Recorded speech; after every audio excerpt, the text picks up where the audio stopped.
La proclamation de l'Évangile doit être au centre de tout ce que l'on fait en tant que chrétien.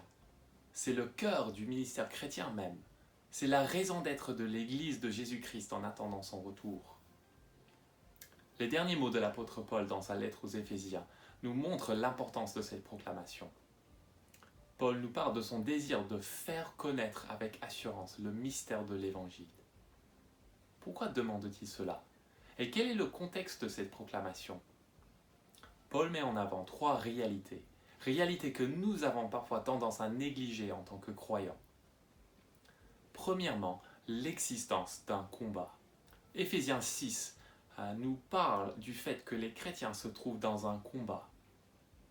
Paul dit ceci: en effet, ce n'est pas contre l'homme que nous avons à lutter, mais contre les puissances, contre les autorités, contre les souverains de ce monde de ténèbres, contre les esprits du mal dans les lieux célestes.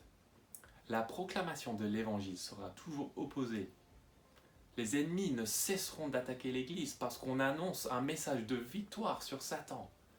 Et le diable n'est pas content du tout. Reconnaissons donc que l'annonce de l'Évangile se fait toujours dans un contexte d'hostilité. Deuxièmement, la faiblesse du prédicateur. Paul se décrit au verset 20 comme un ambassadeur dans les chaînes. Et en fait, dans la discussion qui précède, Paul rappelle aux Éphésiens l'importance de se revêtir de toutes les armes de Dieu. Il dit ceci: revêtez-vous de toutes les armes de Dieu afin de pouvoir tenir ferme contre les manœuvres du diable.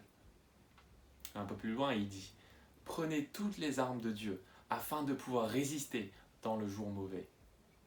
Chaque chrétien, chaque prédicateur se trouve dans un état de faiblesse totale tant qu'il ne se revêt pas de toutes les armes de Dieu. Et bien sûr, il ne s'agit pas des armes physiques, mais plutôt de l'armure de l'Évangile, le message que nous croyons, le message que nous proclamons. Paul nous invite à nous revêtir de la vérité, de la justice, de l'Évangile de paix, de la foi, de la parole de Dieu.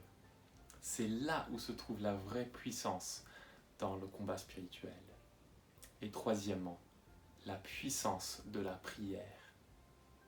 Après avoir listé toutes ces différentes armes dont il faudrait se revêtir, Paul ajoute tout simplement « en priant en tout temps ».